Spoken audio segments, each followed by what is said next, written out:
Saya ada dua pertanyaan, Ustaz. Yang pertama itu hanya mengenai masalah historis, ya.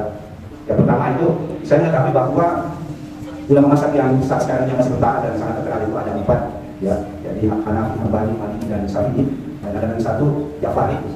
Nah, kelima ini saya lihat mereka semua itu saling berdekatan, bahkan ada yang saling guru dan murid. Saya tidak banyak membaca sejarah dari fikih tersebut, tapi saya setuju dengan pendapatnya Ustaz. Kenapa bisa seorang guru dan murid akhirnya melahirkan fikih yang berbeda?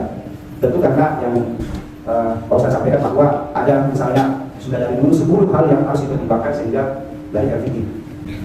Nah, kenapa misalnya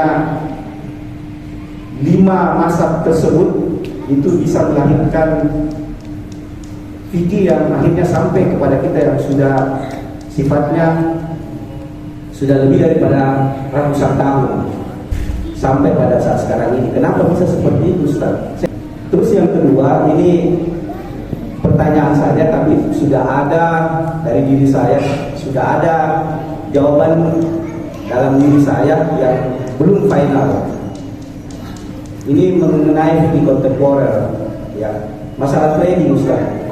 Makanya sekarang anak-anak milenial ataupun orang tua yang berusaha melakukan trading yang sifatnya misalnya indeks saham yang naik dan yang turun. Sejauh pengamatan saya itu sebenarnya sudah hampir 90% mengatakan bahwa ini haram, khususnya dari saya, karena saya melihat ini gambling, ya, gambling naik turunnya saham dan kemudian tidak menyentuh aspek bisnis yang sesungguhnya. Saya itu ragu apakah misalnya kita dagang uang atau trading emas dan seterusnya yang sifatnya harian, ya, yang sifatnya harian bahkan menit, jam, hari dan seterusnya, ini yang saya maksudkan, bukan yang invest saham, ya, yang beli blok itu. Kalau yang itu saya anggap halal. Kalau yang ini yang, tapi ada saja ulama ataupun ustadz yang mengatakan bahwa ini trading seperti ini itu halal. Nah, saya seperti juga Ustadz menyampaikan bahwa saya ini saya sebenarnya tidak bermasalah dalam terminologi yang kedua. Ya, saya mengadopsi semua mazhab tapi bukan mencari kemudahannya. Ternyata apa yang saya rasa pikirkan dengan aturan ternyata ada dasarnya. Jadi saya sangat menghargai pandangan-pandangan orang lain dan jauh daripada sikap-sikap intoleran atau takfiri. Nah, pertanyaan kedua saya ini, kok bisa ada yang menghalalkan trading yang seperti itu, yang saham itu? Demikian pertanyaan saya, Ustaz. Terima kasih. Wabillahi taufiq wal hidayah. Wassalamualaikum warahmatullahi wabarakatuh. Ya, terima kasih banyak Pak Kiai. Yang saya mau katakan Pak Kiai, terima kasih banyak atas kesiapan Pak Kiai datang memberikan materi masalah fikih. Saya pikir fikih ini sangat ribet dan apa ya, kalau seperti ilmu-ilmu lain itu atau ceramah-ceramah biasa itu tidak. Kalau yang begini Pak, apa namanya, kerja keras itu otak, tapi Pak Kiai kok siap datang sini memberikan kami tentang fikih. Kemudian kalau boleh saya sarankan Pak Kiai, jangan kita terlalu buka peluang untuk bertanya. Contohnya begini Pak Kiai, ya, saya amati ini sebenarnya. Saya kalau ada ustaz datang, saya amati teman-teman apa. Kenapa kalau Pak Kiai bicara tentang poligami, teman-teman bapak-bapak antusias sekali mau bertanya, sementara ibu-ibu seperti lesu, ada saja. Jadi kalau itu Pak kita angkat, banyak sekali, apalagi sahabat saya Pak Ami kalau poligami selalu mau bertanya itu Pak Kiai. Kemudian yang kedua Pak Kiai begini. Karena fikih itu kenapa saya katakan memusingkan, selalu berbasis berandai-andai, laukana. Ada pertanyaan saya sering tanyakan di tanah suci Pak Kiai. Dulu saya sering antar jemaah di tanah suci waktu masih muda, kira-kira 20 tahun yang lalu gitu ya. Yang saya tanyakan itu tentang dari perkawinan, pernikahan itu. Saya tanya kepada Syekh beberapa kali kepada Syekh yang lain. Tapi jawabannya katanya, utlub bil kutub. Cari di kitab-kitab. Dia tidak jawab secara langsung. Yang saya tanyakan itu, bagaimana kalau kita menikahi seorang wanita? Tetapi Setelah menikah baru ketahuan dia cacat. Maaf Pak Kiai, pakai mahar, bagaimana maharnya? Apakah bisa kita kembali atau gimana? Mohon maaf Pak Kiai, ini hanya berandai-andai kan? Baik, ini pertanyaannya bagus-bagus ya. Baik, Pak siapa tadi? Pak Agung. Pak Agung. Ada dua pertanyaannya. Apa yang membuat empat mazhab ini berkembang? Iya. Jadi begini, kalau kita baca sejarah, maka kita akan mendapatkan bahwa ulama sekaliber Imam Syafi'i, Imam Malik, Imam Abu Hanifah dan Imam Ahmad itu puluhan Pak. Itu puluhan sekaliber itu. Nah pertanyaannya kenapa yang sampai ke kita hanya 4 itu atau 5 itu? Salah satu jawaban sejarahnya karena mereka ini itu melakukan kaderisasi. Jadi dia ada kadernya. Jadi talamis, ya, ada muridnya yang punya hasrat, punya inisiatif untuk menumpahkan itu. Sehingga itu berkembang. Nah, yang lain-lain itu nggak punya kader itu. Itu nggak punya kader. Yang kedua, mereka ini punya tulisan. Jadi Imam Syafi'i itu kan nulis buku dan itu kemudian disyarah, dihawaj dan sebagainya. Sehingga 1-2 bukunya itu menjadi berkembang. Jadi misalnya Imam Syafi'i itu hanya 2 kan yang itu. Misalnya kalau dalam fikih itu Ar-Risalah dengan Al-Um. Nah, tapi itu kemudian berkembang menjadi satu mazhab. Misalnya ada Al-Majmu' yang puluhan itu. Nah, jadi kesimpulannya bahwa mereka ini itu kemudian berkembang karena 2 faktor. Dia melakukan kaderisasi, ada murid-muridnya yang mengembangkannya, kemudian mereka punya tulisan. Jadi sebenarnya kalau kita mau direkam oleh sejarah, maka kita harus buat kader atau menulis. Jadi menulis itu memang penting sekali. Jadi sebenarnya kalau kita mau direkam oleh sejarah, maka kita harus buat kader atau menulis. Jadi menulis itu memang penting sekali. Yang kedua yang saya mau jawab tentang forex ya. Ya seperti yang saya juga baca, itu jumhur mengatakan itu sebenarnya masuk dalam kategori bai'ul gharar. Jadi atau jual beli, selain itu bukan kredit tapi jual beli saham ya. Jadi dia non real ya. Nah, sehingga salah satu alasannya ulama kita itu mengatakan bahwa itu diharapkan karena tidak real. Maksudnya gini, tidak real. Orang tuh tidak punya barang sehingga bisa jual beli. Kan nggak pernah beli barang kan.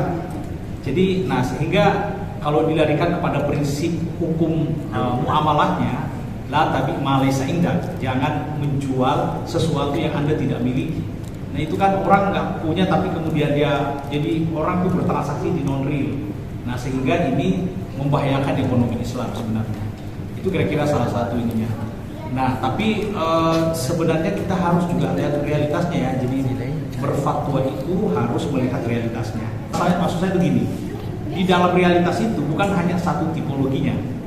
Jadi misalnya transaksi saham itu tidak hanya satu tipe dan kemudian digeneralkan. Jadi tetap harus melihat detail-detailnya.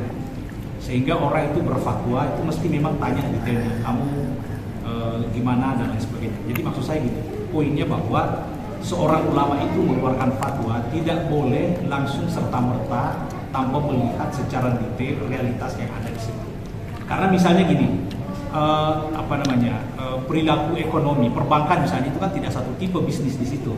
Jadi kalau kita mengatakan bunga bank itu haram, nah itu biasanya berisiko karena ternyata tidak hanya satu di situ, Pak. Ya, jadi tetap harus merujuk kepada detailnya barang itu. Tetapi secara umum ya bahwasanya jual beli saham itu yang non real, tidak ada tidak ada barangnya, Nah, itu rata-rata ulama kita disebut dalam jumhur ulama itu tidak ini. Sama dengan bunga bank sekarang, itu masih kalau kita lihat presentasinya masih banyak mengatakan itu haram bunga bank ya. Tetapi kan kemudian terjadi progres dalam fatwa-fatwa itu yang dulu misalnya Al-Azhar itu mengharamkannya, sekarang ini sudah justru menghalalkannya. Ya, bunga bank konvensional itu. Mereka karena perubahan realitas. Dulu kenapa mereka misalnya yang dulu mengharamkan kemudian menghalalkan sekarang? Ya karena perubahan treatmentnya. Dulu itu diharamkan karena isunya adalah isu kredit. Jadi orang pinjam, sekarang bukan lagi isu kredit. Dia mengatakan sekarang isunya adalah isu investasi. Nah gitu. Jadi perubahan treatmentnya, perubahan. Jadi memang dulu undang-undangnya mengatakan bahwa tupoksi bank itu kalau bukan kreditor dia debitur. Nah sehingga apa yang kita ambil dari bank, ya, atau apa yang diberikan oleh bank itu isunya adalah isu kredit, memberi pinjaman. Tapi setelah itu ya mereka meneliti perilaku perbankan sekarang, ternyata mereka menganalogikan kepada istismar. Istismar itu adalah investasi. Nah kalau investasi itu berarti mudharabah atau musyarakah. Nah sehingga terjadi, jadi bukan sebenarnya persoalan dalil tetapi persoalan treatment. Tetap harus beragama kita itu panduannya adalah pertama yang hati-hati, yang kedua yang dianut oleh jumhur. Jumhur itu maksudnya mayoritas ulama kita begitu. Saya kira begitu Pak ya. Nah terus ini iya memang umat kita harus naik kelas Pak. Bahkan kalau saya selalu bilang, mestinya kalau dalam bulan suci Ramadan itu harus judulnya 30. Jangan diserahkan kepada penceramah. Karena kalau penceramah yang diserahkan bisa dalam 30 hari, 30 malam, itu judulnya cuma 5. Karena yang datang kemarin dia bahas, itu juga yang kemarin. Jadi tidak mencerdaskan. Jadi itu yang disebut dengan siasat politik. Politik hukum itu seperti itu. Jadi kita mensiasati agar supaya bisa lebih efektif dan lebih efisien. Nah, jadi sebenarnya setiap masjid harus ada begini. Karena saya pernah singgung bahwa menuntut ilmu dalam Islam itu nggak ada berhentinya. Nah, masalahnya kita tidak pernah memulai. Nah, jadi ya, jadi gitu Pak. Jadi ilmu itu sangat penting di dalam Islam karena beramal tanpa basis ilmu itu nonsens. Bisa ditolak. Jadi banyak cara beragama kita itu yang tidak ada dasar ilmunya. Nah, jadi saya kira Bapak harus berangkat dari bahwa ini adalah kewajiban agama untuk mengembangkan ilmu. Karena kalau bukan berasal dari situ kita semua sibuk dan lain sebagainya. Itu saya kira yang pertama. Yang kedua apa tadi? Ada pertanyaannya tadi itu. Pertanyaannya yang itu kita apa itu maksud tadi? Bukan menikahi perempuan. Nanti belakangan baru tahu kalau ada celahnya. Tidak ada sih yang jawab dengan hanya sudah utlub itu cari di buku.